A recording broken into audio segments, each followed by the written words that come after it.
صخر دفاع النادي الأهلي ومنتخب مصر الحالي إلى نادي الزمالك.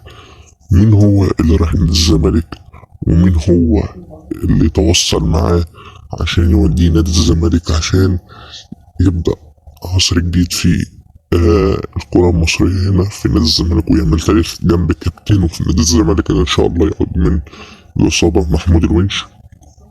طبعا مع المسلوسي ومع كابتن حسام عبد المجيد وياسر حمد اللي هيخلع هو كمان هو محمود علاء.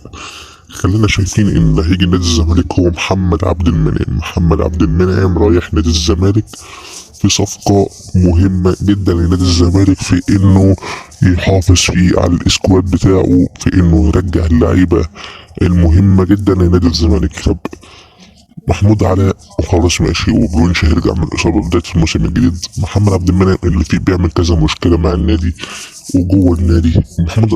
محمد عبد المنعم يروح الزمالك في صفقة محمد عبد المنعم عقده منتهي خلاص مع الأهلي الموسم ده، فهو هيروح نادي الزمالك في غاية جديدة وأصلا بيعمل مشاكل في النادي الأهلي. النادي الأهلي كذا مرة عمل عليه عقوبة إذا كان هو راح من الكهرباء، كلهم بيعملوا مشاكل في النادي الأهلي. فنتمنى نادي الزمالك يلحق يخلص الصفقة دي وأحمد سليمان يتواصل مع اللعيبة عشان يرجع الصفقة المهمة دي.